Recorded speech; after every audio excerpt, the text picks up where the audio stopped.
रूपरेखा पुतली की कथा। यदि आप मेरी चैनल में नए हो तो मेरी चैनल को सब्सक्राइब करें, शेयर करें और लाइक करें।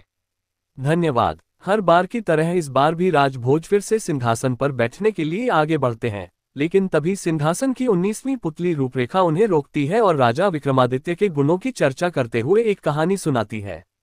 अब पढ़े आगे। एक समय की बात है, राजा विक्रमादित्य के दरबार में दो तपस्वी अपने सवाल लेकर आए।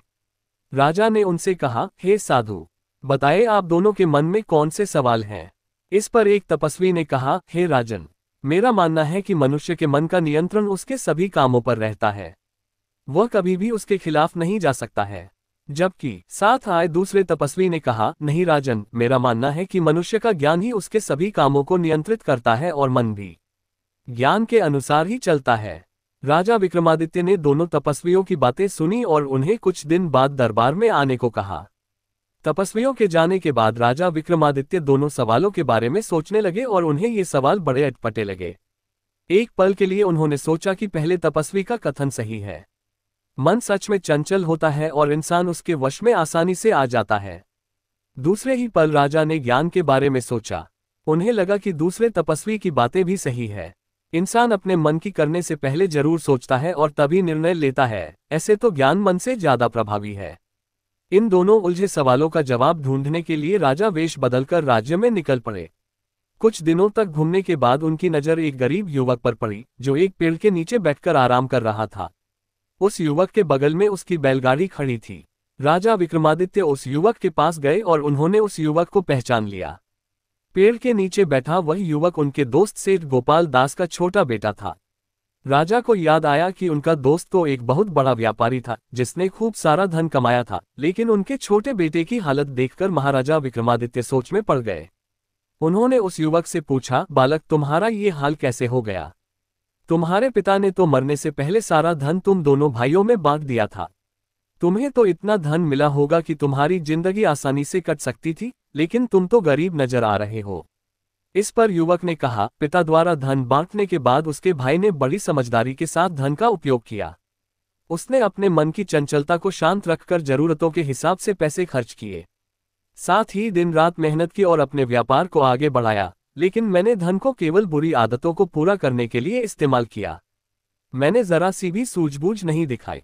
धन के नशे में मैं इतना चूर हो गया था कि अपने भाई के दिए हुए ज्ञान को समझ न पाया और आज मेरी यह हालत है।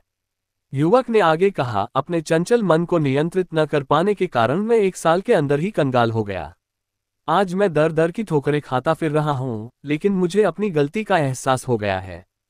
पूरी बात सुनकर राजा विक्रमादित्य ने युवक से पूछा, क्या दोबारा धन मिलने पर तुम फिर से अपने मन का ही सुनोगे?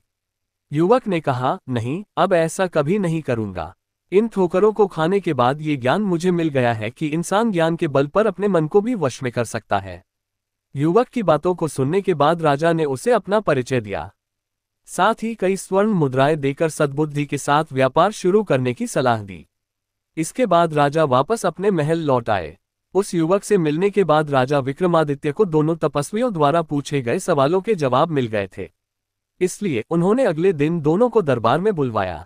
दोनों तपस्वी जब राजा के सामने पेश हुए तो उन्होंने उन सवालों के जवाब दिए। राजा ने कहा, इंसान का मन बार बार उसके शरीर पर नियंत्रण पाने की कोशिश करता है, लेकिन उसका ज्ञान उसे कभी हावी होने नहीं देता है।